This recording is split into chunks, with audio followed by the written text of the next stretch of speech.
familia de Clave Bursátil. ¿Cómo están? Soy Nico y este es un nuevo episodio de Mercado Salvaje. Hola Nico, hola salvajes, ¿cómo les va? Acá estamos una vez más en la pantalla de tu dispositivo para hacer Mercado Salvaje, donde vamos a analizar lo que está pasando en los mercados, tanto en el local como en el internacional, de una manera que no vas a encontrar en otro lado. Por eso te pido que vayas poniendo un me gusta para este video y que te suscribas al canal si todavía no lo hiciste. También te invito a entrar en clavebursatil.com, donde vas a encontrar los mejores cursos y capacitaciones para invertir en los mercados que vas a encontrar en Argentina. Cursos escritos y dados online y en vivo por sus creadores, por profesores que tienen la piel en el juego como vos, inversores particulares en la bolsa local e internacional que hablan tu mismo lenguaje. Entra a clavebursatil.com y anotate en alguno de los cursos y talleres que empiezan muy pronto, muchos de ellos con precios con descuento. Invertí en vos, invertí en habilidades monetizables en clavebursatil.com.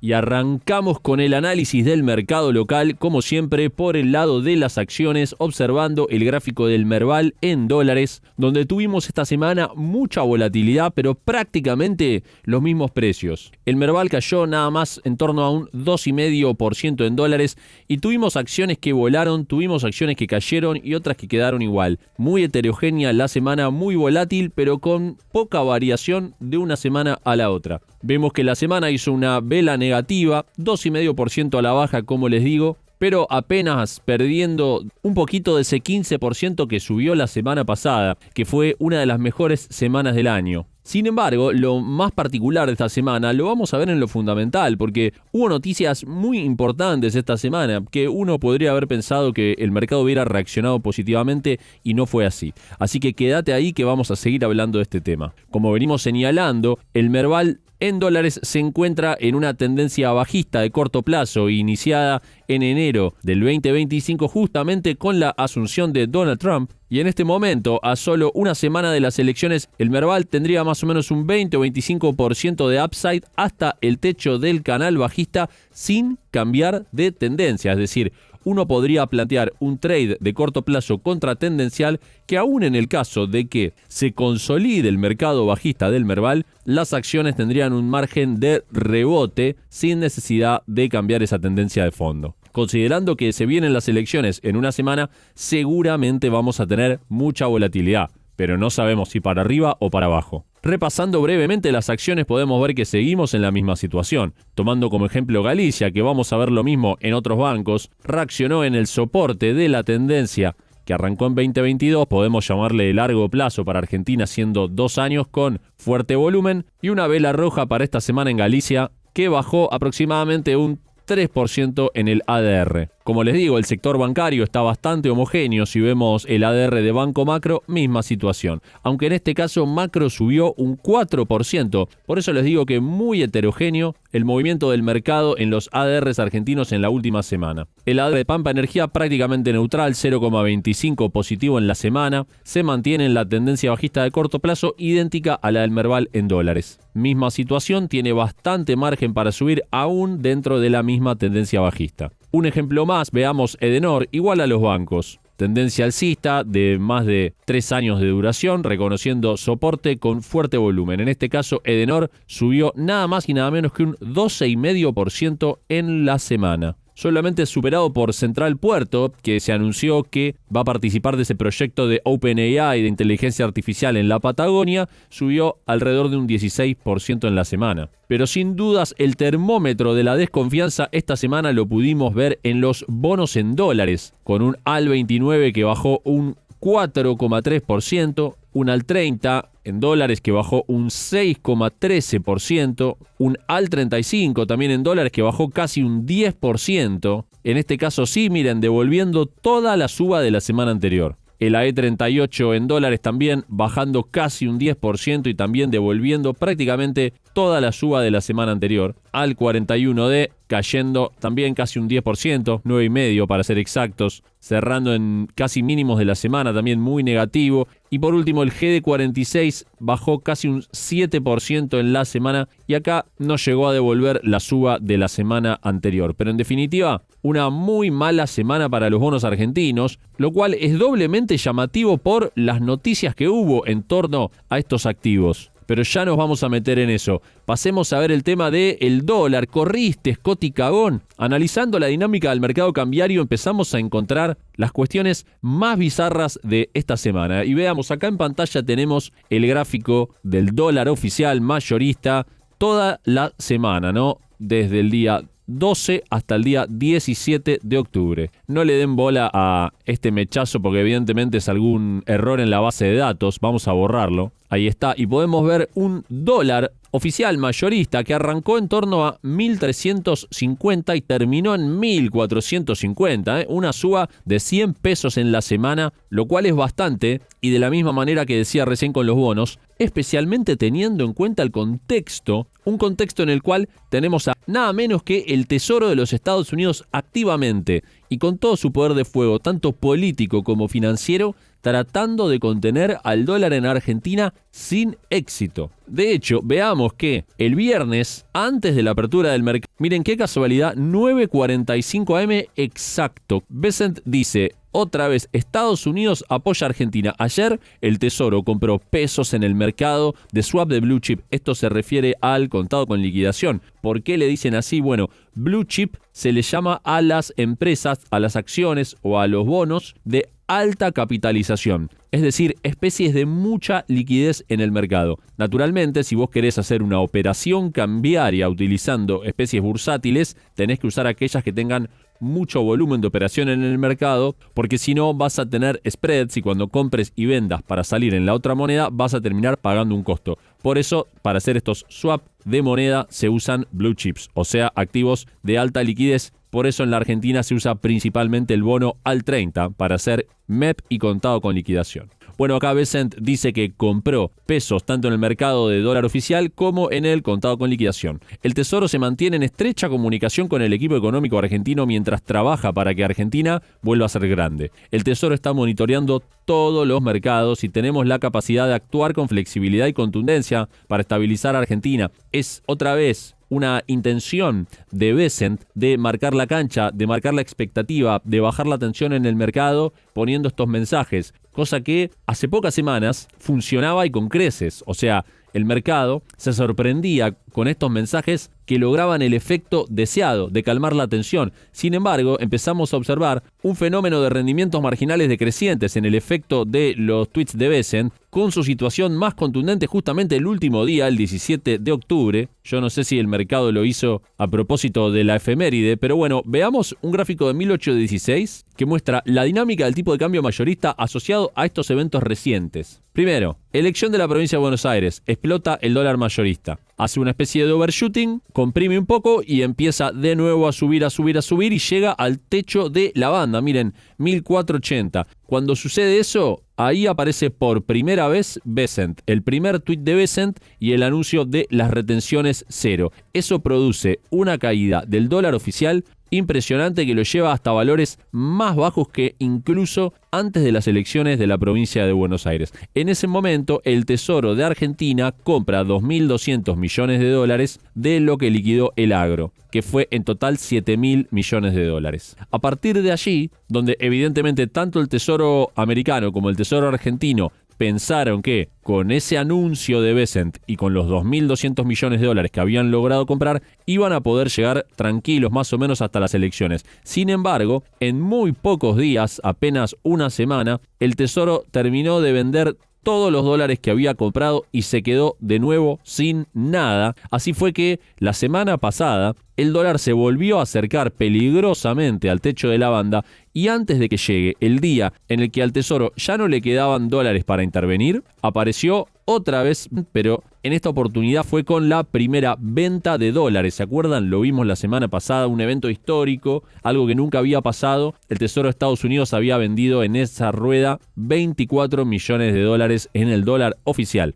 Ese anuncio hace caer el lunes otra vez, como en el primer anuncio, 5% el dólar oficial, 6% la curva de dólar futuro. ¿Pero qué pasa? Y concentrémonos ya en la semana que acaba de pasar. El efecto de baja del dólar duró solamente 2 días. Luego el dólar se volvió a disparar y ahí Bessent tuvo que anunciar otra vez que había vendido con el tweet que acabamos de ver, donde dice que no solamente vende en el dólar oficial, sino también vende en el contado con liquidación. Sin embargo, el dólar subió y les digo, este gráfico llega hasta el jueves nada más, 16 de octubre, porque si le agregamos lo que terminó subiendo el viernes, el dólar pegó un salto de 3,5% el día viernes, volviendo casi a los valores máximos alcanzados en la semana anterior. Por eso es que les digo que vemos una dinámica de rendimientos marginales decrecientes en los anuncios de Bessent, inclusive en las intervenciones. Algunos medios, algunos analistas hablan del concepto de Vietnam financiero, que me parece bastante interesante, dado que tiene muchos paralelismos. En el caso de Vietnam, Estados Unidos quería frenar el avance comunista en ese país,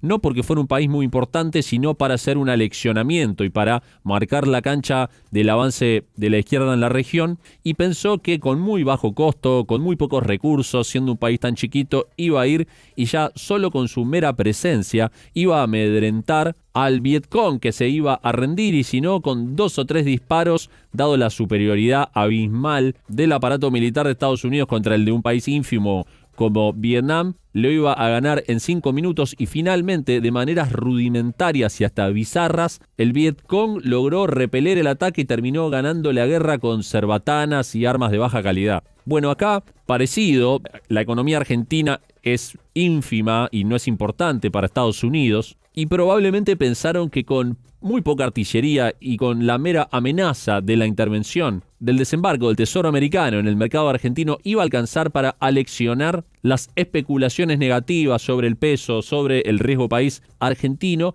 y si no alcanzaba con la mera amenaza, bueno, con muy poca munición de dólares, iban a poder domar este mercado chiquito, pero a juzgar por lo que pasó la última semana, los vietnamitas metidos en el pozo con la cerbatana empezaron a invocar sus primeros dardos y las filas americanas empezaron a tener sus primeras bajas. Se habla de que solamente el viernes el Tesoro americano tuvo que vender 200 millones de dólares. No solo en el dólar spot corrió Scotty y terminó el dólar subiendo fuerte aún con su intervención, sino que esta semana el dólar futuro otra vez se ubicó en toda la curva por encima de las bandas. Estas bandas que están en el centro de la tormenta, del debate, de la mirada crítica de los inversores, con un Tesoro americano y un Ministerio de Economía argentino que ambos se encargan de todos los días aclarar que las bandas van a continuar. Sin embargo, el mercado no lo cree. No le cree a la suma del Tesoro argentino y el Tesoro americano, ni el mercado ni los organismos internacionales. Así fue que esta semana, también en Estados Unidos, en una reunión muy interesante que se desarrolló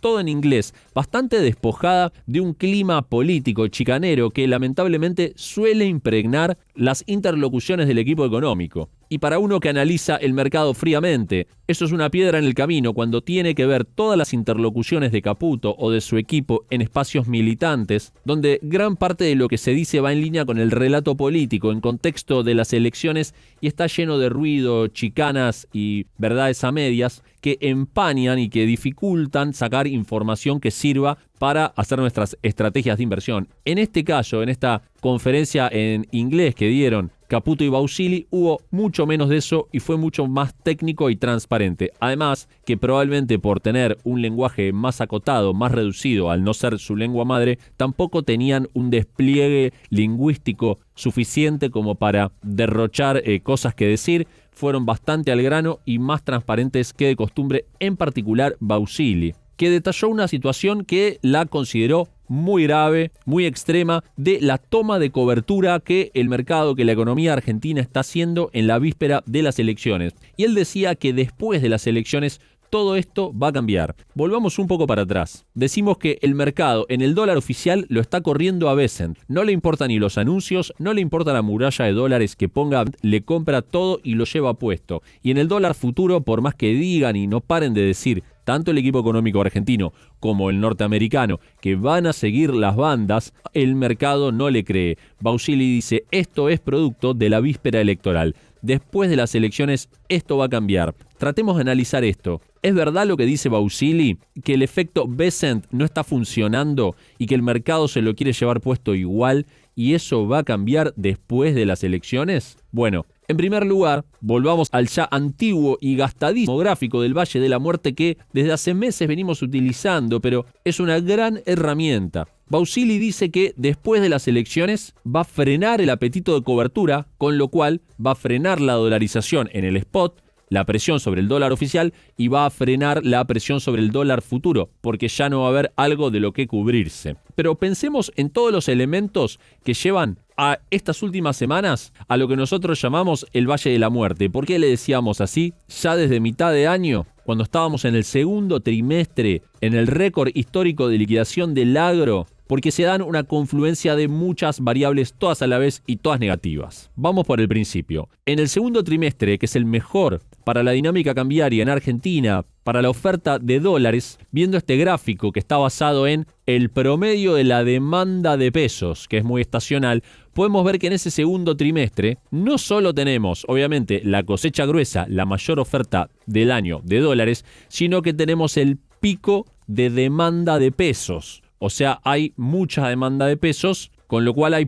poca dolarización y al mismo tiempo hay mucha oferta de dólares. Es una doble Nelson positiva para la moneda argentina. Sin embargo, y a partir de allí, la cosa cambia. El problema es que en ese segundo trimestre hubo una estrategia de no comprar dólares. Y esta estrategia, si bien era temeraria, estando al frente de la Argentina en un proceso de transición, en un año electoral, no comprar dólares, podría haber llegado a salir bien si no hubiera sido porque otra parte del gobierno, me refiero al equipo de la política, al equipo del armado electoral, le hubiera ido tan mal, dado que, terminado julio, cayendo la demanda de pesos al mínimo anual, cortándose de golpe la oferta de dólares del agro, entramos en el periodo de menor demanda de pesos, menor oferta de dólares, elecciones de la provincia y elecciones en el país, habiendo tenido en el mes de agosto, el día 22 de agosto, los audios de Pañuolo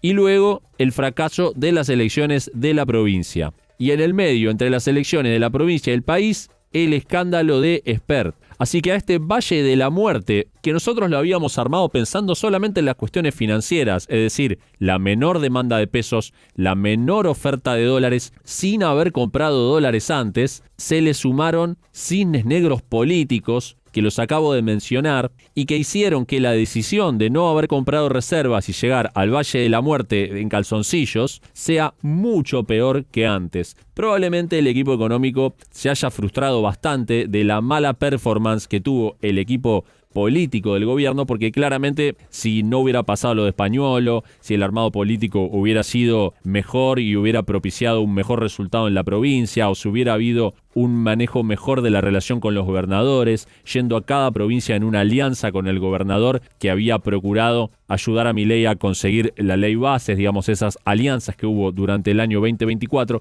si se hubiera llegado con ese armado político más robusto, probablemente este Valle de la Muerte de mercado cambiario y demanda de cobertura se hubiera transitado de una manera menos tensa de la que terminó siendo. Y fue a partir de allí, del ingreso en este periodo de turbulencia cambiaria, con las metidas de pata de la política, que al equipo económico se le rompió el plan A. Tuvo que hacer precipitadamente la salida de las LEFI, se le voló la tasa de interés y todo se empezó a desmadrar. Y ahí el equipo económico tuvo que empezar a improvisar, que subía los encajes, que bajaba los encajes, que ponía partes del cepo, restableciendo restricciones y un montón de otras cosas, y todo eso terminó, fíjense que ni siquiera llegamos acá a la elección país que tenemos trazada en nuestro gráfico de la peor manera y con el salvataje de Estados Unidos, que era algo impensado. Pero eso ya es historia, nos sirve para entender qué está pasando, pero lo más importante es saber qué va a pasar hacia adelante. Bausili dice que después de las elecciones, esta situación de las expectativas totalmente desancladas que se expresan en una curva de futuros que, a pesar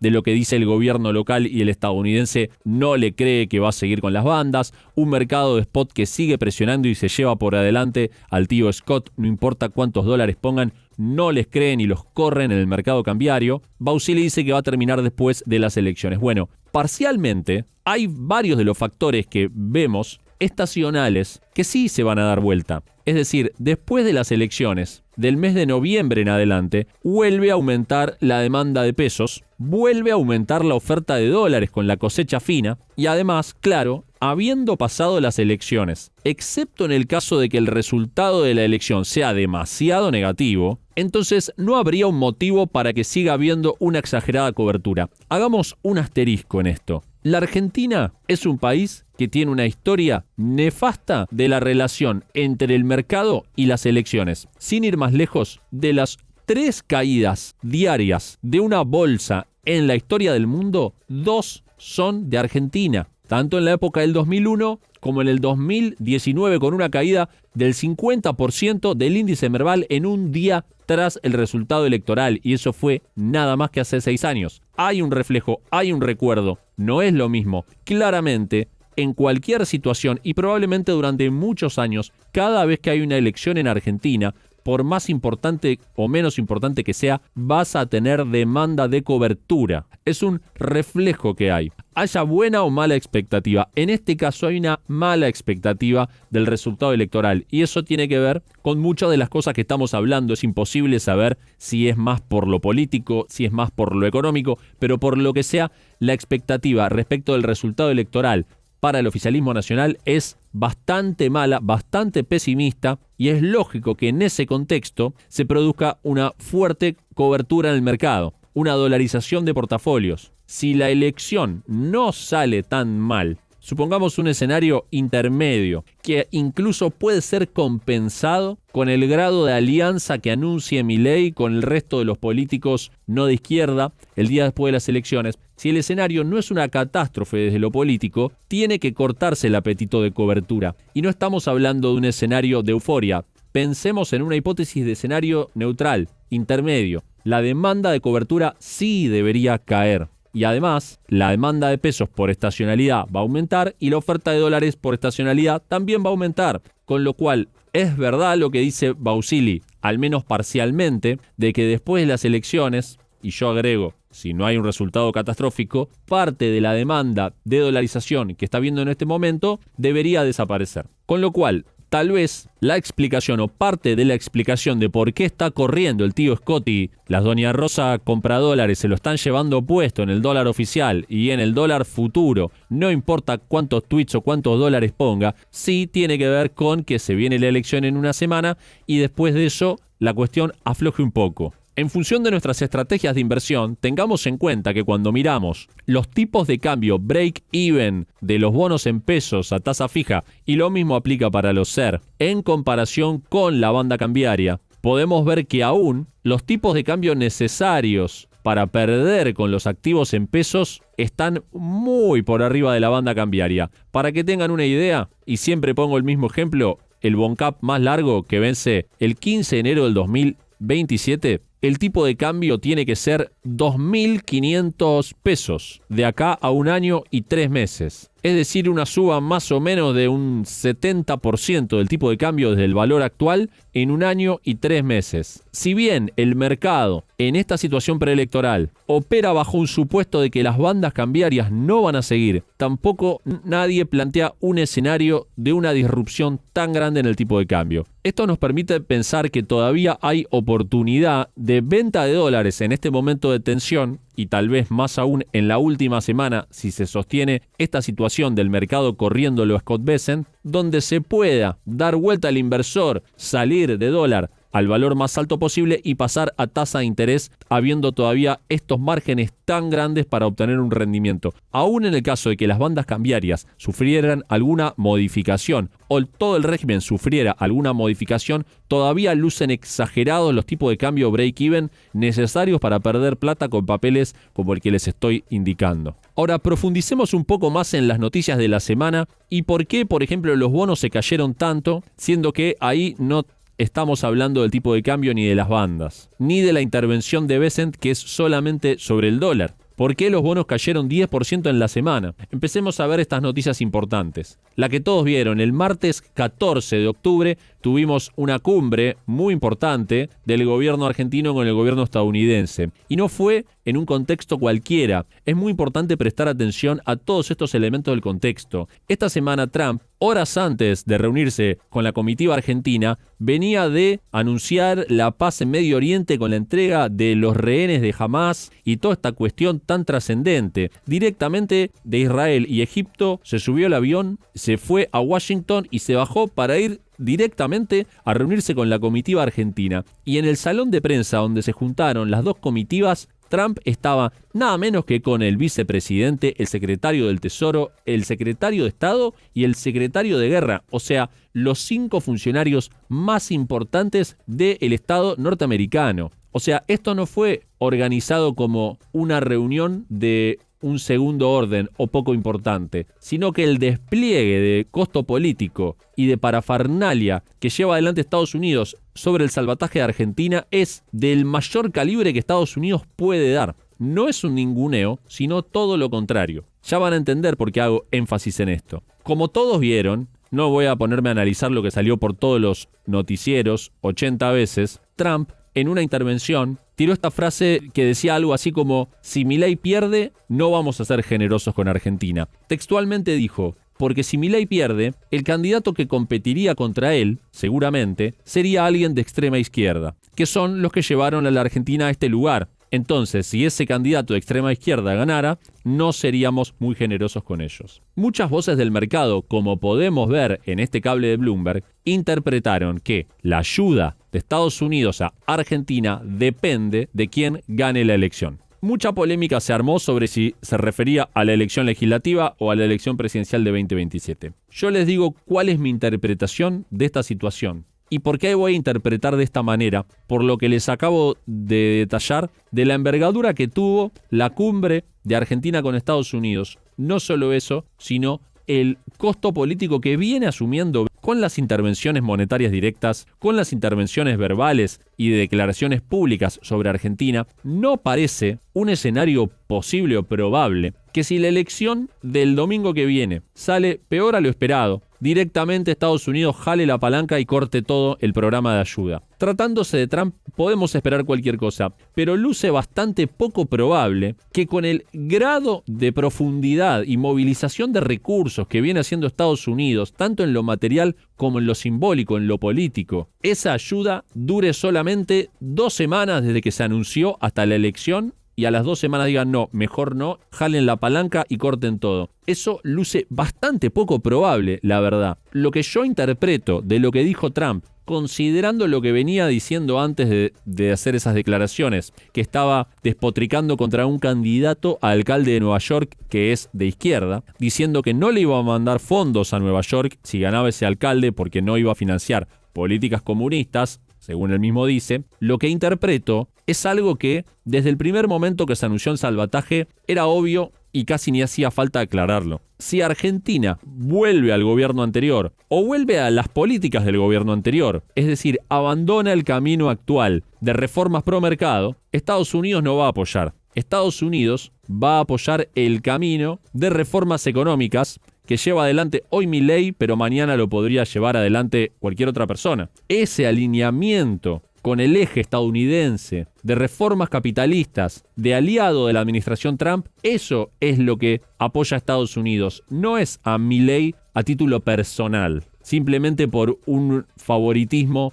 personalista respecto de él, sino es un rumbo, es un set de políticas. De hecho, si el propio Milei un día se golpeara la cabeza y se volviera de izquierda, también lo dejarían de apoyar. Esto que estoy diciendo no lo inventé, sino que en esa misma conferencia de prensa donde estaban las dos comitivas, en un momento Trump le dice a Scott Bessent, por favor, ayúdame a responder, y Bessent dice exactamente esto. Dice, nuestro support es a políticas y no a personas. Mientras Argentina se mantenga en ese sendero de políticas, va a seguir nuestro support. Con lo cual, me atrevo a pensar que el miedo del mercado de que Estados Unidos retire el apoyo intempestivamente el lunes después de las elecciones es exagerado. No es imposible, no es descabellado que eso pase porque es Trump, pero parece por lo menos exagerado y poco probable. Por otro lado, otra noticia que tuvimos el jueves y que no logró levantar a los bonos fue de que el Tesoro de Estados Unidos está negociando con bancos privados otros 20.000 millones para Argentina.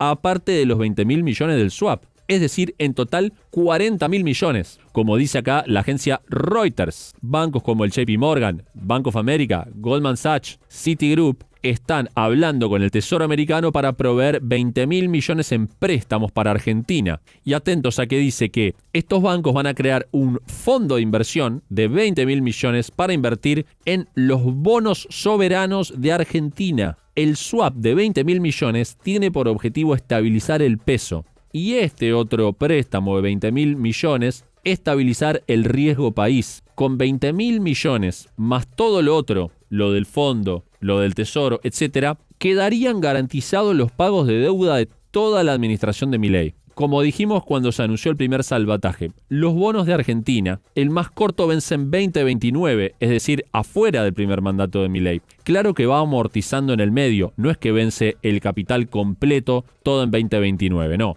Pero es importante tener en cuenta que al fin del mandato de Milei no va a haber vencido ninguno de los bonares ni globales. Es decir, que por más que tenga un blindaje completo Milei de todo su primer mandato, donde no pueda haber default porque ya tiene los fondos, eso no te garantiza bajar el riesgo país a 100 puntos como Uruguay. Porque el perfil de deuda argentina es mucho más largo, bien. Pero lo que no tiene sentido es que contra la noticia de que quedan garantizados los pagos por 2 años, caigan 10% los bonos en dólares. ¿Qué hay detrás de esto? Una cosa es que el mercado no crea que las bandas cambiarias van a continuar o van a continuar con los valores actuales y corra al Tesoro americano en el mercado de dólar spot o de dólar futuro. Eso tiene una lógica. Sin embargo, no podemos aplicar esa misma lógica a que se presente frente al mercado un préstamo de 20.000 millones para garantizar los pagos de la deuda y esos bonos que van a ser pagados con esos 20.000 millones caen. No tiene sentido. Vamos a indagar un poco más para pensar qué puede haber atrás de este problema.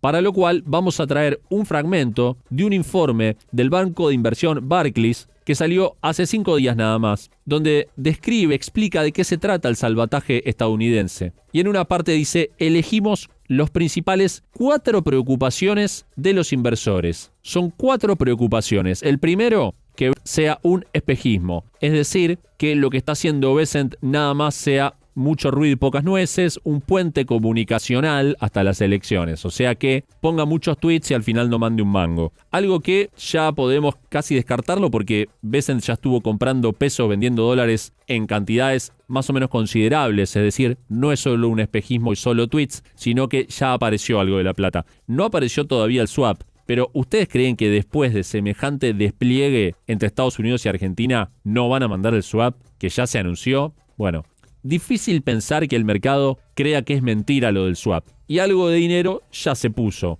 Como un espejismo, me parece que esta preocupación no es lo que explica que los bonos argentinos caigan contra el anuncio de un apoyo de 20.000 millones de los bancos privados para garantizar los pagos. Veamos el segundo punto, y es más interesante, como la procrastinación. ¿Qué es la procrastinación? Cuando vos sabés que tenés que hacer algo y lo pateás para adelante y lo pateás para adelante y nunca finalmente te animás a abordar a hacer eso que tenés que hacer. Por ejemplo, estudiar para un examen y lo dejás para la noche anterior. Eso es procrastinar, ¿no? Entonces, Barclays se pregunta, tendemos a pensar que Estados Unidos le va a pedir a Argentina un esquema cambiario sólido para apoyarlo, o sea que no lo va a apoyar así nomás, que le va a pedir a Argentina que tenga un esquema cambiario sólido. Dice, una moneda sobrevaluada ocasiona riesgos de crisis macroeconómica y eso tendría demasiado costo político para Trump. O sea que Estados Unidos, según Barclays, cree que le va a pedir a Argentina que tenga una política consistente porque ayudarlos, apoyarlos y que ellos lleven adelante una política macroeconómica débil tendría un costo demasiado alto para Estados Unidos. Y plantea que si esta ayuda a Estados Unidos finalmente fracasa porque Argentina no hizo los deberes, esto sería de un costo muy alto y quedaría como que este rescate de Estados Unidos fue solamente para ayudar a los bonistas que estaban empomados, ¿no? Los amigos de Bessent y toda esta cuestión que algunos vienen señalando. Sin embargo, dice Barclays, hay algunas dudas sobre esto porque Bessent dijo en un tuit de la semana pasada que las bandas todavía sirven para el propósito y que el peso está infravalorado, lo contrario a lo que todo el mercado está viendo. Y acá lo dice muy claro Barclays en negrita, dice, y entonces, ¿y si este no fuera el caso y el gobierno de Argentina aprovechara el financiamiento de Bessent para dejar las bandas después de las elecciones? Nosotros veríamos eso como muy negativo. Esto, desde mi punto de vista, es lo más importante de todo el informe, porque este es el punto más controversial. De un lado, Argentina y Estados Unidos diciendo las bandas están bien, las bandas van a seguir. De otro lado, los acreedores de Argentina, el mercado, el Fondo Monetario diciendo no le creo a las bandas, te corro contra las bandas, te pongo todo el dólar futuro por arriba del techo de la banda, te compro dólares sin parar, por más que me pongas tweets, por más que me pongas 200 millones por día, te llevo puesto. No te creo. No le creo a las bandas ni con Bessent parado arriba. Barclays dice, si finalmente Caputo y Bessent le quieren ganar la pulseada al mercado después de las elecciones y siguen con las bandas tal cual están, vamos a ver eso como muy negativo. ¿Y qué significa que Barclays lo vea como muy negativo? Que le va a decir a sus clientes que vendan. O sea, va a ser una señal negativa. De hecho, Barclays dice que corregir el problema cambiario más tarde sería demasiado cerca de la elección de 2027, lo cual sería peor. Acá es donde empezamos a ver posibles motivos, que Bausili obviamente no iba a decir, de por qué estamos viendo la corrida contra el peso y los bonos que lleva adelante el mercado, aún con Bessent ahí parado, aún con los dólares del tesoro, y que no es solamente la víspera electoral, la cuestión estacional, sino que hay un punto de dolor en el diagnóstico entre el equipo económico argentino y el apoyo estadounidense y el mercado y los organismos, y tiene que ver con el régimen cambiario. Para el mercado y para los organismos, pero finalmente el que te va a correr es el mercado, hay que cambiar el régimen cambiario, o en su defecto, aplicar cualquier otro cambio de política que procure que la Argentina acumule reservas de manera sostenible y previsible. No es que el mercado o los organismos quieran necesariamente un dólar más alto, no es el tema del precio. El punto es la no acumulación de dólares. Por ejemplo, si el gobierno sacara las retenciones y entonces aumentaran exponencialmente las exportaciones, Argentina acumularía dólares sin subir el precio del dólar. Pero probablemente no hagan eso porque perderían el ancla fiscal. Entonces no pueden por ese lado. Bueno, si encuentran otra ingeniería para aumentar las exportaciones y que entonces Argentina acumule dólares sistemáticamente sin que el dólar sea más alto, va a estar bien también. El tema es que hoy no se ve ningún margen de acción para generar esa acumulación de dólares si no es con un tipo de cambio más alto. De hecho, desde que se lanzaron las bandas, que el techo ajusta al 1% mensual, la inflación siempre estuvo por lo menos en 2% mensual o más, con lo cual ese techo de la banda en términos reales te quedó cada vez más bajo. Es decir que las bandas probablemente necesitan una recalibración. Veamos el caso de Israel. En este gráfico del shekel, que es la moneda israelí, desde el año 85 hasta el 2005. Hoy Israel es un país súper desarrollado, pero en los años 80 tenía hiperinflación. Veamos, Israel actualizó los valores de las bandas 5 veces y fue muy exitoso. Es un caso de estudio a nivel histórico de estabilización macroeconómica. 5 veces cambió los valores de las bandas. Es decir, la banda inferior nunca fue hacia abajo como la banda actual, sino que siempre fueron 2 bandas que iban para arriba, con el mismo sistema que propone Argentina de comprar abajo, de vender arriba y manejar la tasa de interés en el medio. Esta sería una alternativa para que todos cumplan su palabra, porque Caputo, Bausili y todo el equipo económico dicen que las bandas van a seguir. No hablan sobre los valores, dicen que las bandas van a seguir, nada más. Si las bandas actualizaran su precio después de las elecciones, el mercado descansaría y festejaría. Ahora, si después de las elecciones, aunque el resultado fuera bueno, se ratifican las bandas con los valores actuales, es muy posible que el mercado te corra y que inclusive te suba si el resultado electoral es bueno y después te haga sell the news y te caiga si vos dejaste las bandas tal cual están ahora. Veamos otro informe de Morgan Stanley, en este caso, que es un informe mucho más extenso donde analiza distintos posibles escenarios electorales que no vamos a profundizar, pero veamos que determina 3 posibles escenarios y distintos parámetros económicos para cada uno de ellos. Y veamos que en el escenario 1, que es el más optimista de todos, dice que el dólar vaya a 1.700. ¿Pero cómo? Si el techo de la banda está en 1.480. ¿Cómo 1.700 el escenario donde la Libertad Avanza gana las elecciones cómodo? ¿No tiene sentido? La explicación es que para Morgan Stanley, en el escenario en el que la libertad avanza, gana las elecciones y el mercado festeja, para que ese escenario sea optimista y sea constructivo para ellos, y ellos recomienden comprar, el dólar debería estar en 1700. Porque el dólar actual es un problema, porque no explica cómo Argentina va a comprar reservas, cómo va a tener cuenta corriente positiva. Así que, con otras palabras, distintas a las de Barclays, donde te dice directamente que si dejan las bandas tal cual va a ser un escenario muy negativo, Morgan Stanley te lo dice con números. El escenario más positivo es con dólar de 1700. Ojo, el escenario intermedio es con dólar de 1900 y el escenario negativo es con dólar de 2200. Así que a través de estos informes podemos ver que hoy la continuidad de las bandas cambiarias es un driver negativo, es una señal de venta para los activos argentinos,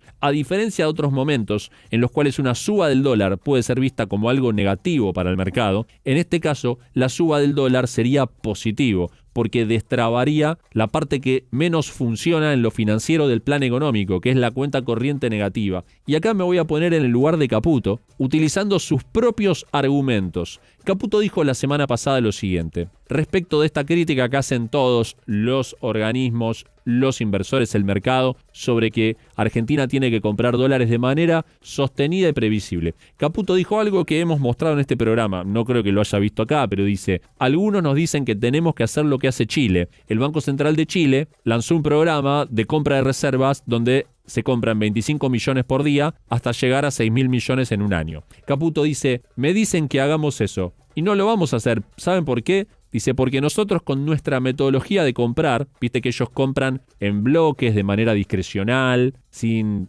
anunciarlo, ni antes de comprar ni después tampoco anuncian que compraron, lo hacen de querusa, digamos, escondidos. Dice, nosotros en los últimos meses compramos 3.000 millones con esa metodología, y si hubiéramos hecho lo de Chile, que compra 25 millones por día, hubiéramos comprado menos. Entonces es mejor nuestra metodología porque compramos más. Me gustaría repreguntarle a Caputo, o responderle, desde mi humilde punto de vista, por qué esa forma de compra de reservas no les sirve al mercado para calmar su expectativa. Y la de Chile, aunque sea en menos cantidad, sí. Y es por lo siguiente: Argentina tiene el peor historial del mundo en default, 9 default. Argentina es el peor emisor y pagador de deuda en el mundo. El mercado le tiene terror. A veces tiene codicia, y como los bonos están muy atractivos porque están muy baratos, el mercado quiere comprar bonos argentinos, algunos se animan a arriesgarse, pocos, pero algunos se animan. Ahora, el temor que hay de que Argentina te haga el 10º default es muy grande. Si vos tenés un hijo que tiene un prontuario terrible, que fue preso, internado, sobredosis, robó, es un desastre, y te dice: mamá, papá, me voy esta noche a dormir a lo de un amigo, ¿vos le vas a decir sí, mi amor, andá? ¿O le vas a decir, che, no, decime a la casa de qué amigo, dónde queda, compartime ubicación, dame el teléfono de la mamá, hasta qué hora te vas a quedar, tenés que volver a determinada hora? Controladísimo ese hijo con prontuario. Ahora, si fuera un hijo que nunca se mandó ninguna cagada y se porta perfecto: mamá, me voy a lo de un amigo, bueno, dale, que te diviertas. Porque la confianza es total. Argentina es el hijo desastre, con prontuario. No sirve que Caputo te diga: che, vos no te preocupes, que yo cuando vea que da, compro dólares. Y no te lo voy a decir, pero confía que los compro. Y vos quedate con los bonos y quedate tranquilo que vas a cobrar. No. Nada de discrecionalidad. Vos me decís cuánto vas a comprar, qué día, y quiero que esté firmado por todos los gobernadores, todos los intendentes. Quiero un plebiscito que saque el 99% de aprobación de que van a comprar dólares, así sean 25 millones por día. Otra cosa que dice Caputo, que también se podría refutar, es que te dice: este gobierno es el que más dólares compró 29.000 millones desde que empezamos. Sí, pero debes muchos más, maestro. Es como que, te traigo otro ejemplo, vos jugás un partido de fútbol y perdés 6-5, y perdiste, chau, y ganó el otro. Y vos venís y me decís: pero yo metí 5 goles. Sí, está bien, pero el otro metió 6. No importa que 5 sea mucho, porque el otro metió 6 y es menos. Fin, vos compraste 29.000 millones, pero tenés que pagar 50.000 millones más, y ahora no tenés. No importa que me cuentes que antes compraste 29.000 millones y los usaste para pagar. Buenísimo, pero eso ya pasó. Ahora tenés que seguir pagando y no tenés. Ese es el punto.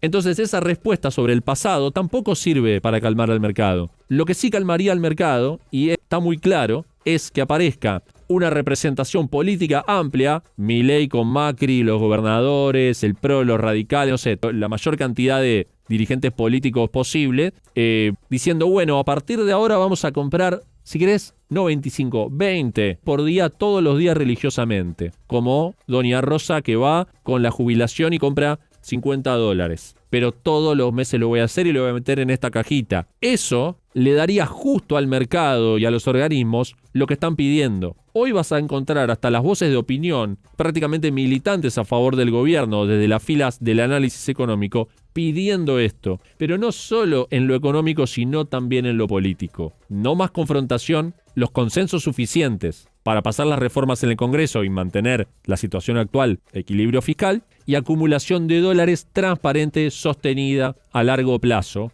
convalidada políticamente. Entonces, cerremos el análisis con esta conclusión. Y mirando el gráfico del AL 30, que cayó 6% en la semana, aún lleno de tweets de Bessent, con una noticia de 20.000 millones para garantizar los pagos, con todo eso cayó 6% en dólares en la semana. ¿Por qué? Riesgo 1, que el gobierno aproveche el apoyo de Estados Unidos para no hacer los cambios que hay que hacer en la estrategia política y en la estrategia económica, priorizando la acumulación de dólares, es decir, dejar las bandas igual. Como el gobierno dice que eso es lo que va a hacer, el mercado cae. La continuidad de las bandas tal cual están ahora es bearish para el mercado. Y el otro riesgo es que la elección salga tan pero tan mal que genere otro cisne negro que le ponga mucho más difícil a Estados Unidos seguir apoyando a la Argentina y que ponga en duda la continuidad del equilibrio fiscal después de 2027. Sin embargo, si eso es lo que termina pasando, siempre va a estar la posibilidad de que el gobierno actual, el de Milei, haga una convocatoria, una coalición lo suficientemente grande que contrarreste el vacío de poder con el que quedaría Milei, en este caso hipotético, si sacara, 20% a la Libertad Avanza a nivel nacional, que es un escenario tan pesimista que hoy no ve ninguna consultora, pero ya saben que la reputación de las consultoras es inexistente. Así que aún en el caso de la peor elección posible, habría una posibilidad, mediante una coalición lo suficientemente amplia, de que el gobierno compense el vacío de poder, al menos a los ojos del mercado, que no le importa cómo se llama el que gobierna, sino que mira el rumbo de las políticas y los pilares de los fundamentos del trade argentino, de la inversión en activos argentinos, en la inversión en ese país que es enorme y tiene todos los recursos del mundo, pero no crece hace 15 años, y entonces la tesis de inversión es que el país finalmente le va a encontrar el agujero al mate y que va a encontrar una manera, un crecimiento virtuoso para desarrollarse finalmente después de tanto tiempo de decadencia. Los pilares son el equilibrio fiscal y el consenso político que garantice esa estabilidad macroeconómica a largo plazo. Eso lo puede lograr el partido actual o una coalición u otro partido también. No necesariamente tiene que ser el presidente actual con todo como está ahora. Así que en definitiva no es un resultado tan binario el de esta elección, que además es legislativa. El programa que viene va a ser el día anterior a las elecciones y vamos a ver qué estuvo pasando en el mercado local. Probablemente continúe la tensión cambiaria, probablemente continúe la tensión en general, porque como vemos, inclusive en el escenario optimista desde el punto de vista electoral, hay elementos del plan económico que podrían ser inclusive apoyados por Estados Unidos que son bearish para el mercado. Así que el triunfo electoral no es la única condición necesaria para que el mercado reaccione, para que baje la tensión y para que empiece nuevamente una recuperación de los activos argentinos que vienen muy golpeados en 2025. Aún con un triunfo electoral o con un resultado de positivo para arriba, el mercado va a querer ver cambios en lo político y en lo financiero para que vuelva la alegría. Y antes de terminar, te invito a entrar a clavebursátil.com/asesores. clavebursátil.com/asesores, donde vas a poder abrir una cuenta en un broker bajo nuestro asesoramiento. Es algo que no tiene ningún costo extra, es decir, se paga con las comisiones normales en los mismos valores que estás pagando hoy y no estás aprovechando porque no tenés nuestro asesoramiento. Entra a clavebursátil.com/asesores y abrí una cuenta con nosotros o directamente envíanos tu consulta en este formulario que te lo respondemos muy rápidamente. clavebursátil.com/asesores. Pasamos ahora con la parte de mercado internacional, donde tenemos un contexto de alta tensión política tanto interna como externamente en Estados Unidos. Internamente continúa el shutdown del gobierno de los Estados Unidos por falta de acuerdo entre demócratas y republicanos, Donald Trump tirándose con de todo contra los demócratas. De momento no hay acuerdo, tenemos ya 3 semanas sin publicación de ningún dato referido a la economía de Estados Unidos, ni de inflación ni de creación de empleo. Por otro lado, externamente continúan las tensiones en lo que es el comercio internacional, principalmente entre Estados Unidos y China, por las nuevas restricciones que está intentando aplicar China con respecto a la exportación de tierras raras, un mineral crítico para el suministro estratégico de diferentes industrias, y Estados Unidos amenazando con imponer fuertes y altos aranceles nuevamente. Todo eso genera un contexto de cierta tensión. A pesar de eso, vemos el índice S&P 500 subiendo un 1,7% esta última semana. Puntualmente la semana nos deja una vela doji, una vela que refleja indecisión y volatilidad en el mercado. Es una vela que tiene un mechazo superior, un mechazo inferior y el cuerpo en el medio finalizando prácticamente en el mismo nivel de la apertura. Tengamos en cuenta que el día lunes los mercados abrieron fuertemente positivos tras los comentarios de cercanos a la administración de Donald Trump durante el fin de semana, bajando el tono agresivo contra China y las políticas comerciales. Si miramos cómo terminó la semana, prácticamente recuperó la mitad de la caída de la semana pasada. La tendencia del mercado norteamericano sigue siendo claramente alcista, cerca de los niveles de máximos históricos y cómodamente operando arriba de la media de 200 días. Si miramos ahora el gráfico del índice S&P 500, pero en visión diaria con el movimiento de todo lo que va del año 2025, podemos ver que la media de 21 días funciona muy bien como nivel de soporte a más corto plazo. Observemos que desde la recuperación de abril con todo este movimiento de suba, cada vez que el precio se acerca a la media de 21, tenemos soporte para continuar con la suba. Acá amagó con perderlo, pero rápidamente se subió nuevamente a la media de 21. Soporte, soporte, soporte. ¿Y qué pasó la semana pasada? Un quiebre fuerte a la baja. Y si miramos puntualmente el movimiento de esta semana, podemos ver que finalizó justo debajo de la media de 21, es decir, tuvimos una caída importante la semana pasada, esta semana un rebote hacia la media, pero reconoce resistencia en ese nivel y podemos decir que de momento estamos bajistas de corto plazo. Volvemos a la visión semanal del índice S&P 500 y complementamos con esta figura de canal de suba por el cual se viene desarrollando todo el movimiento alcista desde marzo del 2023 y podemos ver que tiene varios contactos sobre el piso de esta figura, sobre la zona media, la línea media que ha funcionado en varias ocasiones tanto como resistencia y como soporte, y el techo de este canal donde nos encontramos actualmente, con lo cual mientras no haya una superación al alza del techo de esta figura, podemos dar como escenario de máxima probabilidad que nos encontremos en un nivel de resistencia y un techo de corto plazo. Esta última semana estuvo signada por el comienzo de la temporada de balances en Estados Unidos, con las grandes compañías presentando sus resultados trimestrales correspondientes al tercer trimestre del año 2025, y la realidad es que comenzó muy bien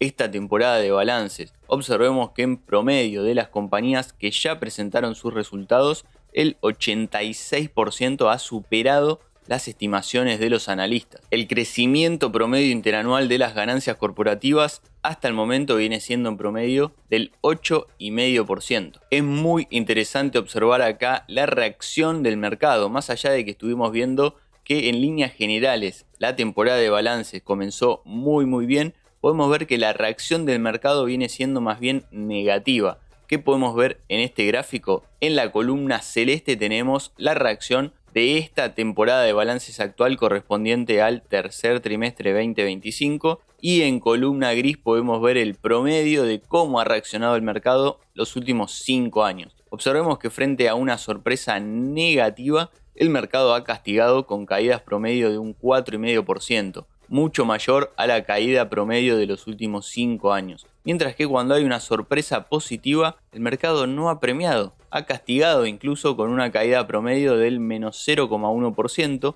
cuando el promedio de los últimos 5 años ha sido premiar con una suba de casi un 1%. Esto tiene que ver con los múltiplos de evaluación actuales. Como podemos ver, el múltiplo per promedio del índice S&P 500 actualmente lo tenemos en un nivel superior a 22, siendo un nivel relativamente alto, el nivel más elevado desde finales del año 2021. Este incremento en el múltiplo de evaluación es el resultado de la fuerte suba que vienen teniendo los precios de las acciones, básicamente el índice S&P 500 acá representado en línea celeste, mientras que las ganancias por acción de las compañías del índice S&P 500 han venido creciendo, pero no a un ritmo tan rápido. Básicamente, ¿qué nos muestra esto entonces? Que hay ciertas señales de agotamiento en la suba, ya que las expectativas de fuerte crecimiento ya están puestas en precio y para que el mercado siga subiendo debería haber un crecimiento mucho mayor. ¿Qué debería pasar entonces para que estas dos variables vuelvan a converger como lo han hecho, podemos ver a lo largo de toda la historia? Debería haber o un crecimiento explosivo en las ganancias corporativas o algún tipo de ajuste en precios para luego volver a normalizar esos múltiplos de evaluación. Uno de los balances a destacar de esta última semana, sin lugar a dudas, fue el de TSM, Taiwan Semiconductors, que es la empresa más grande en fundición de semiconductores. Podríamos decir, es la fábrica de los semiconductores. Ahí es donde se fabrican los chips de Nvidia, de Apple, de AMD. Es decir, las grandes empresas que diseñan y desarrollan a los semiconductores, luego los fabrican en Taiwan Semiconductors. Es una empresa que está muy ligada a todo lo que es el crecimiento de la industria de los semiconductores, ligada justamente al crecimiento de la industria de inteligencia artificial. Podemos ver que tuvo un trimestre espectacular, TSM creciendo un 41% interanual en ingresos, facturando 33.100 millones de dólares, un margen bruto del 59%, mejorando 2 puntos porcentuales con respecto al año anterior, un margen operativo del 51%, es decir, el 50% de los ingresos le queda de ingreso operativo a la compañía y un margen neto del 46%, también un muy buen margen de rentabilidad con una ganancia neta de 15.100 millones de dólares. Algunos aspectos a destacar: esta compañía superó estimaciones tanto en ingresos como en beneficios. Se le llama que es la fábrica de la era de la inteligencia artificial. Se prevé que los ingresos por inteligencia artificial se dupliquen durante todo el año 2025. El director ejecutivo calificó la demanda de increíble y se está esperando, este creo que es el punto más importante, la compañía proyecta un crecimiento anual y compuesto en sus ingresos del 45% para los próximos años. Si esto se llega a dar, realmente es una bestialidad. Si complementamos con la mirada técnica, mirando el gráfico de TSM en visión semanal, podemos ver que la compañía viene subiendo fuertemente desde finales del año 2022, transitando por una especie de canal alcista expandido, y actualmente ¿dónde nos encontramos? En el techo de la figura. Si hacemos un zoom sobre lo que fue el movimiento de esta semana tras la presentación de estos resultados espectaculares, podemos ver que terminó con una suba cercana a un 5%, porque la semana pasada terminó acá y esta semana terminó acá arriba. Sin embargo, fíjense qué interesante cómo el precio había llegado a estar acá arriba, marcando nuevos máximos históricos, y luego devolvió prácticamente toda la suba que había alcanzado después de la presentación de resultados, tras reconocer justo el techo de ese canal alcista. Eso nos muestra que aprovecharon la suba los accionistas para salir a vender, lo que de cierta manera refleja que toda esa expectativa de crecimiento hoy ya está puesta en precio. Otra manera de verlo es mediante múltiplos de evaluación. Por ejemplo, acá estamos viendo el precio sobre ventas de Taiwan Semiconductors, que actualmente lo tenemos arriba de la zona de 13, siendo el nivel más alto desde finales del año 2021. Algo parecido es lo que sucede con el ratio PER de TSM, que actualmente lo tenemos arriba de la zona de 30, muy parecido a lo que fue finales del año 2024 y ligeramente por debajo de lo que fue principios del año 2021. También tuvimos presentación de balance de los grandes bancos de inversión, como para destacar al famoso JP Morgan, que tuvo un muy buen trimestre, incluso llegando a niveles récords en facturación, con un crecimiento del 9% a nivel interanual en ingresos, facturando 46.400 millones de dólares y una ganancia neta final que creció a un ritmo del 12% interanual, con una ganancia de 14.400 millones de dólares. En el caso del JP Morgan, podemos ver que también superó estimaciones en ingresos, superando en 1.500 millones de dólares a la expectativa. También superó en lo que fue ganancia por acción, superando en 23 centavos de dólar y además ajustó al alza la expectativa de crecimiento en ingresos para el año 2025 más de 300 millones. A pesar de estos buenos resultados correspondientes al último trimestre para el banco JP Morgan, podemos ver el gráfico en semanal donde cayó más de un 1% esta última semana y acumula 3 semanas de baja tras haber reconocido el techo del canal alcista por el cual viene transitando. Incluso si miramos lo que es el múltiplo de evaluación precio sobre valor libro, el price to book value, que es el ratio de evaluación más utilizado para el sector bancario, podemos ver que actualmente el price to book value del JP Morgan está cerca de 2,4, claramente el nivel más alto de los últimos 5 años, y el promedio histórico de evaluación price to book del JP Morgan está en torno a 1,40, es decir, estamos casi el doble de evaluación histórica del JP Morgan. Por último, otra para destacar fue American Express, donde acá sí tuvimos un caso diferente. El balance vino muy bien y además las acciones reaccionaron con una fuerte suba, terminando la semana casi un 10% arriba. Podemos ver que American Express superó expectativas tanto en ingresos como en beneficios y además ajustó al alza las previsiones de crecimiento anual. En este caso, American Express viene transitando por un canal alcista desde comienzos del año 2024 y recientemente ha tocado 2 veces seguidas el piso de este canal y esta semana subiendo casi un 10% desde el piso de la figura, con recorrido al alza para ir a buscar el techo de la misma. Mirando el ratio PER de American Express, vemos que hoy no está en niveles extremadamente bajos como supo estar a finales del año 2022 o a finales del año 2023, con un PER de 13. En la caída del mes de abril por los aranceles de Trump llegó a estar en un PER de 16. Actualmente está un poquito más alto, en 23, pero no tan alejado del promedio histórico, ni en un PER extremadamente elevado como llegó a estar a finales del año 2020, principios 2021, que fue un PER de 36. Esta última semana también tuvimos un discurso público de Jerome Powell, presidente de la Reserva Federal, tomando una postura claramente dovish y dejando entrever que sigue firme el recorte en la tasa de interés para la próxima reunión. En este último discurso, Jerome Powell volvió a hacer hincapié en la desaceleración en el ritmo de generación de nuevos puestos de trabajo y la debilidad del mercado laboral. En referencia al shutdown del gobierno de los Estados Unidos, dijo que a pesar de la falta de datos sobre inflación y mercado laboral, el contexto parece no haber cambiado mucho con respecto a la última reunión del mes de septiembre. En referencia y en función a esto, dejó entrever que sigue en pie la expectativa de 2 recortes sobre la tasa de interés para lo que queda del año 2025. Además, también dijo que podrían estar muy cerca de finalizar el quantitative tightening, es decir, la reducción de la hoja de balance de la Reserva Federal. Tengamos en cuenta esto. La Reserva Federal, cuando hace política monetaria expansiva, es decir, inyecta liquidez en el sistema, ¿qué es lo que hace? Compra bonos del Tesoro de Estados Unidos. Compra bonos, emite dólares, inyecta liquidez. Eso fue lo que hizo de manera agresiva durante el 2020 y el 2021 para salvar a la economía del parate que generó la pandemia. Eso trajo aparejado un incremento histórico sin precedentes en la hoja de balance de la Fed. Esto generó una inflación descontrolada y a partir del año 2022 la Reserva Federal comenzó una política de quantitative tightening, reducción de la hoja de balance. ¿Cómo hace este proceso? Bueno, básicamente cuando los bonos le pagan cupones, le pagan intereses o llegan al vencimiento y pagan amortización, la Reserva Federal, en vez de agarrar esos dólares y reinvertirlo en el mercado de bonos, directamente los deja vencer y saca esos dólares de circulación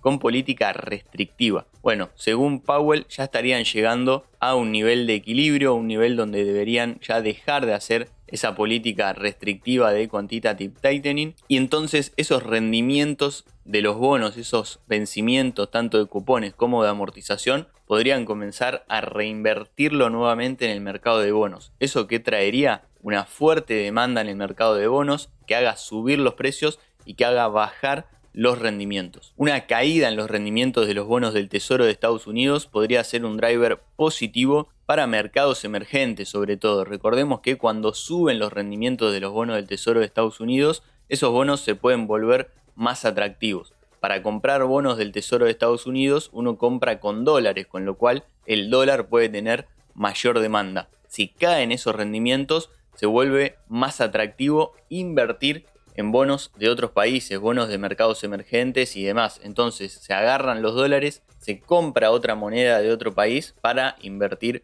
a una tasa mayor. En este contexto tuvimos una excelente semana para mercados emergentes. Mirando en visión semanal el gráfico del ETF EM de mercados emergentes, podemos ver que deja un saldo positivo de más de un 4% a nivel semanal y volviendo a la zona de máximos históricos, recuperando prácticamente toda la caída de la semana anterior. El EWZ ETF del mercado de Brasil subiendo más de un 3% esta semana, tras haber llegado casi a la media de 22 semanas, un promedio móvil que viene funcionando de soporte durante todo el año 2025, incluso sin haber llegado a testear el piso del canal alcista. Con respecto a lo que es China, miramos el gráfico del ETF FTSE, que engloba a las acciones de empresas de mayor capitalización de mercado en China. Podemos ver también una suba de más de un 4%, recuperando la mitad de la caída de la semana pasada, caída que fue a buscar justamente también la media de 22 semanas y este nivel de soporte que había sido una resistencia importante en el pasado, con lo cual vemos que la tendencia alcista de China también sigue intacta, podría incluso caer un poquito más, ir a buscar la línea tendencial alcista que viene desde principios del año 2024 y todavía la tendencia de suba seguiría vigente. Por último vamos con el mercado cripto. ¿Qué está pasando con el mercado cripto? Donde venimos en un contexto de euforia y rally global generalizado, mientras que el mercado cripto se quedó durmiendo la siesta. El Bitcoin, que hace 2 semanas atrás parecía que rompía resistencia y se iba a marcar nuevos máximos, se desplomó fuertemente las últimas 2 semanas. Al momento de grabar este video, esta semana acumulando una caída de más de un 7%, operando cerca de la zona de los $106.000 y podemos ver que está contra la línea tendencial que viene marcando todo el movimiento de suba desde comienzos del año 2023, con lo cual estamos en un nivel crucial, crítico para el Bitcoin, donde en caso de tener un quiebre a la baja podríamos estar frente a las señales de un cambio de tendencia. En el caso de Ethereum vemos algo parecido en cuanto a un nivel de relevancia. Estamos justamente contra la zona de soporte que anteriormente había sido una resistencia muy importante, porque venía desde el máximo del bull market anterior, una zona que no podía superar al alza, que fue superada hace 2 meses atrás y actualmente estamos haciendo todo un movimiento correctivo y tratando de bancar ese nivel como soporte. Caso contrario, si se pincha el Bitcoin, si se pincha Ethereum, esto podría ser simplemente un falso quiebre y volver a meterse para abajo. Así que un nivel también muy importante para Ethereum. Desde mi apreciación personal, sería raro tener un bull market cripto donde solamente Bitcoin haya desarrollado un buen movimiento de suba, haya marcado nuevos máximos históricos, y Ethereum vemos que prácticamente lo único que hizo fue volver a la zona del máximo del bull market anterior, es decir, no tuvo nada de suba. Sería raro que se termine acá el bull market, que arranque un mercado bajista en las cripto y que Ethereum haya tenido un desempeño tan malo. Pero bueno, puede llegar a pasar, así que nivel sumamente interesante para ver qué es lo que pasa en estos niveles. Con respecto a la próxima semana, también vamos a tener una semana importante en referencia a la temporada de balances. Para destacar algunas empresas, tenemos a Coca-Cola, a Netflix el día martes, el día miércoles Tesla, el día jueves Intel y el día viernes Procter & Gamble. Para finalizar este episodio vamos a ver el gráfico de Intel en visión mensual, que me parece un gráfico espectacular, un gráfico sumamente interesante. Miremos lo que fue el desempeño de Intel durante los últimos 25 años. Este es un gráfico que va desde el año 2000 hasta la actualidad. Observemos que desde la década del 90 hasta finales del año 99 Intel tuvo un rally espectacular. Todo esto que no se ve en el gráfico venía subiendo. Acá hace un techo, viene la crisis de las .com y viene todo un periodo de caída, recuperación, caída, que termina saliendo con un gran doble piso. Ahí comienza toda una tendencia alcista en el año 2009, tendencia alcista que se rompe en agosto del año 2021. A partir de ahí, Intel tiene una fuerte caída, un rebote intermedio durante el año 2023. En 2024 cae de vuelta, alcanza los mínimos cercanos a los $18 por acción. ¿Y esto cuándo es? Agosto 2024. Desde agosto 2024 hasta agosto 2025, Intel se quedó lateralizando en esta zona de los 18 o 20 dólares. Y en los últimos 3 meses viene subiendo fuertemente, puntualmente un 88% de suba para Intel en agosto, septiembre y octubre del 2025, con un incremento importante de volumen. Observemos que el volumen mensual ha sido el más alto por lo menos de estos últimos 25 años. Y técnicamente, ¿dónde estamos? Bueno, justo contra la resistencia que viene todavía delimitando todo este mercado bajista para Intel. Por lo tanto, una zona sumamente importante cuando justo cae el balance de Intel. Veremos cómo viene este balance, si es el catalizador para finalmente romper esto al alza y arrancar un nuevo ciclo alcista en este papel, o si viene mal y es la excusa para rechazar esta zona de resistencia y retomar el sendero bajista. Veremos. Muy atentos, mucha expectativa con este balance. Excelente, Nico, muchas gracias, salvajes. Pongan un me gusta a este video y suscríbanse al canal si todavía no lo hicieron. Hasta acá hemos llegado con el episodio de hoy. Muchas gracias, Tincho, excelente como siempre, y gracias, salvajes, por estar ahí. Nos estaremos viendo en un próximo episodio de Mercado Salvaje. Buena vida, buenas inversiones. Chao.